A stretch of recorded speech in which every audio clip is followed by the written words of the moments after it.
Welcome back to the Artie Lange Show. I'm sitting here with one of my best friends in the history of this business or any other business. He's got a new series for Fox called Sleepy Hollow.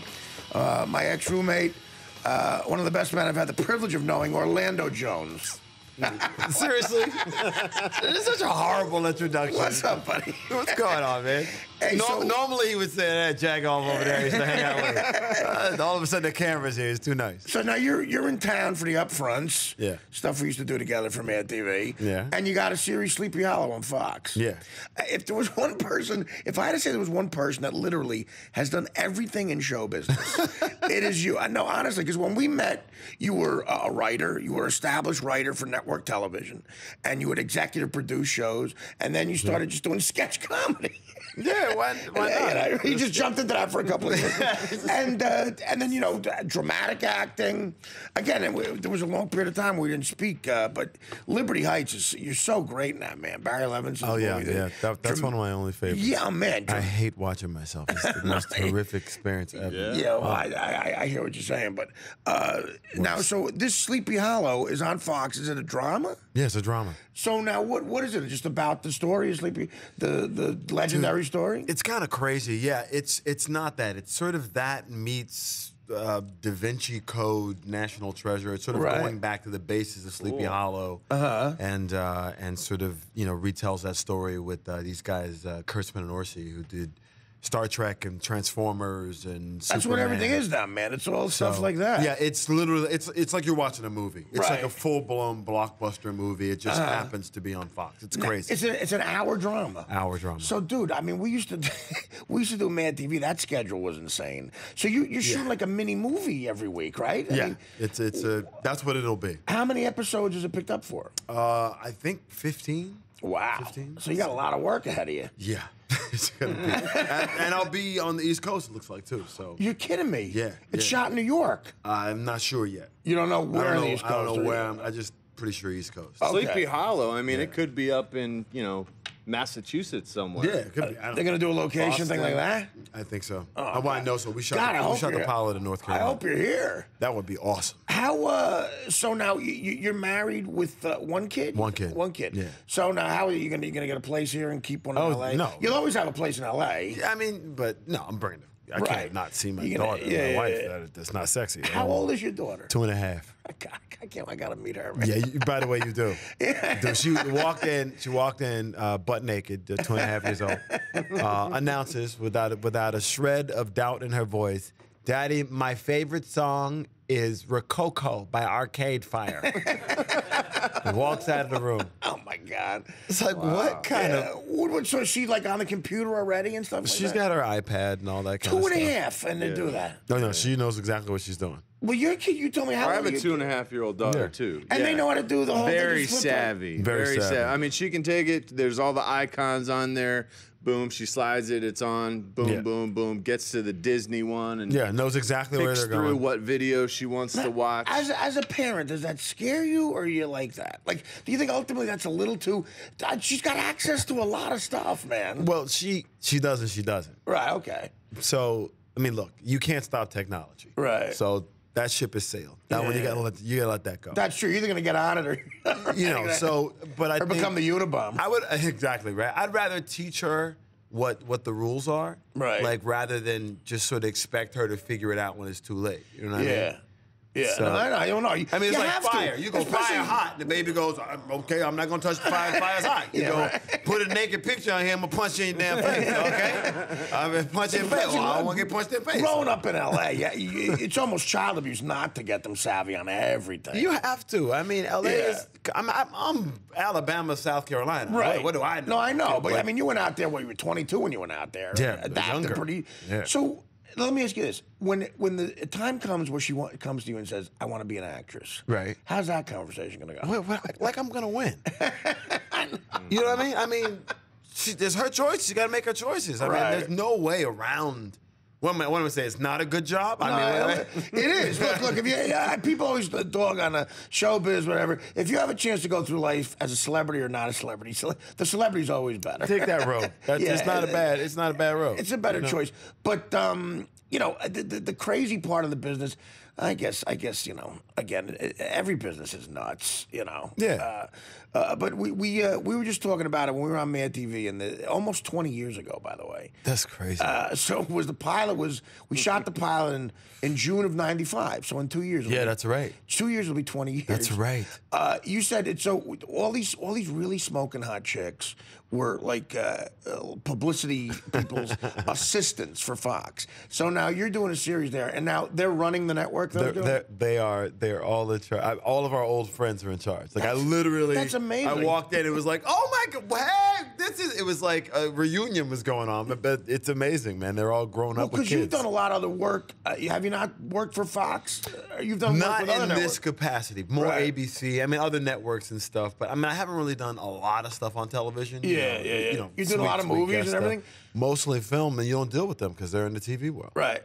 You know what? The project I wanted to ask you about that our old friend David Herman was involved with too was you were a voice in the animated Siegfried and Roy thing, right? Oh, yeah, Father of the Pride. Father of the Pride. Yeah, that was crazy. Literally, give me your version of that, because I was talking to David still at that point, and I was on the Stern Show by then. Mm-hmm. But you guys do, like David said, the run-throughs or the read-throughs were literally at Spago. Like you go to, like the money that Katzenberg spent on this was insane. Like you're a voice, John Goodman's a voice. David, I think, might have been Siegfried or Roy. Yeah, David was the guy who got attacked. Yeah, David was the guy who got attacked. They spend all this money on an animated version of Siegfried and Roy, and it's like the darling of, was that Fox? It might have been. No, that was NBC. Okay, it was NBC. It was NBC. So it's like the darling of the network, and then out of nowhere, Siegfried. Was it Siegfried? It was Roy. It was Roy. Gets attacked by the tiger. Yeah. And now it's just nothing but a tragic story. Yeah. And then and it went away.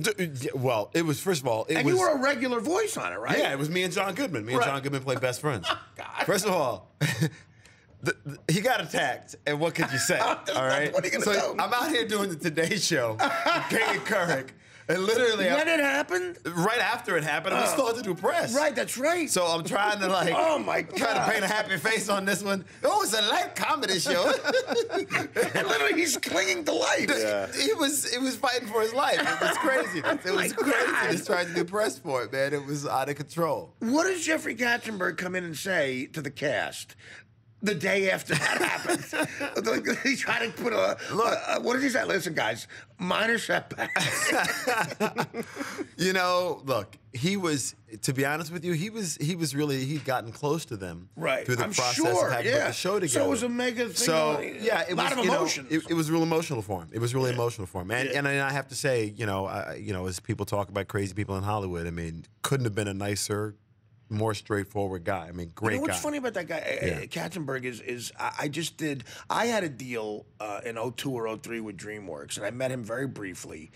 And then I just saw him at the Jack Black roast. I roasted Jack Black for the Friars Club, and then he roasted him as well because he does Kung Fu Panda. Right. And he is one of those executives where, you know, a diminutive guy, not a big guy, but really commands kind of like a, you know, this guy's in charge. Yeah, you absolutely know that. Yeah, and but he's not, you know, he's not like a, you know, he's not a dick about it. No, I agree with you. He handles his business, but I mean, he's really actually he's a good guy. Right. I mean, he gave me some of the best advice of my career, multiple occasions. Right. So yeah, I have a lot of respect for him. Now, I knew you in the early days. You were definitely a guy who liked to have fun. You're a bit of a ladies' man. I'm going to say that. What? I'm really more interested in meeting your wife. Like, what girl tamed you? What girl makes you go, I'm packing it in? Yeah, let me tell you something. I'll tell you exactly what it was. Yeah. I'm at the most sinful party.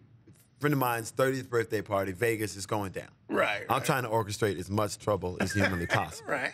Which meant if you were just topless, you were just teasing. And by the way, with Orlando, the trouble never meant drugs or booze. It was always just one thing. Yes, always. It's the best kind of trouble there is. Trouble's it. So at day 3 of this party, we're raging and we're in the Palms and whatever. There's this girl, and I've seen various guys at the Palms in Vegas. You were at the Palms, right? So you know, various guys come in and out. You know, and every night around 8:30, she would just disappear. Yeah, I couldn't figure it out. Right. So last night I see her, and she's stunning. And I go over and I say, listen, I think I got a crush on you. Would you like to go to dinner? It's a good line. Back to LA, and I come back, and you know, we go to dinner and what have you. But for a girl, look, she wasn't disgusted by any of the madness that was going on. She was kind of like, boys are having fun. Some girls could say, well, look, it's Vegas. I'll deal with it. Right, but she was cool about it. Like, and I was like, any girl that showed up to this party with this level of madness going on, it's like, hey, this is cool, whatever. I'm going to hang out. Right. And I'm going to go home and, you know, I know where I want to do it. I'm like, I should know you. I think I should know you. So, like, when I'm traveling or whatever, she's just cool. I mean, she's just, like, mad cool. It's crazy. So nice. You started dating from meeting her at the party. I met her at the party. We went out, like, 11 nights in a row. And then how long before you get married? 3.5 years later. Wow. Wow. Well, that's good. I'm glad. So you're happy and everything? Oh, no. Awesome. I can't complain. Yeah, that's great, man. Well, it really makes me feel good. You know, do you still talk to anybody from Mad TV? Do you see anybody ever? I talk to anybody when I see him. Well, Deborah Wilson, another actress, brilliant actress who was on the show, you know, she shaved her head. Did you know that? Her I know because we do Black Dynamite together. Oh, that's right. On okay. Adult Swim. So that's right. So you see her all the time. I saw her at Comic-Con last year. And she was a guest on the show last year. Was she? I gotta have her back on. She calls me sometimes, but she told me she shaved her head. And I'm She's like, amazing. I haven't seen it. What does that look like? It's crazy because Deborah crazy. That's my girl, but Deborah's No, I know. Let's just clarify. Do you remember what she did to Adam Small season 1? Do you remember this? Which one? Okay, season 1, Adam Small dared Deborah Wilson that she would not stick her finger in his butt. That's right. This is executive producer. This is executive producer. Right. Now, he is 6'3", 6'4". Right. Makes this dare to 5'5" Deborah Wilson. Big lanky Jewish guy. Says if we get picked up, Deborah says, okay, deal. We get picked up.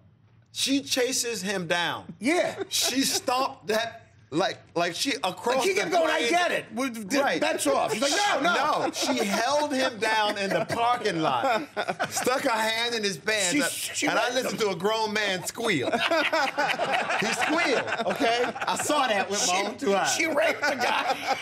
She finger raped that dude. She finger raped. Get over here, Adam. Get over here, get over here. It's the craziest thing I've ever seen. So I knew I needed to be friends with her because I wasn't getting finger raped. I mean, I'm 6'1". This dude was 6'4". She manhandled him. One of the most talented people I've ever met in my life. She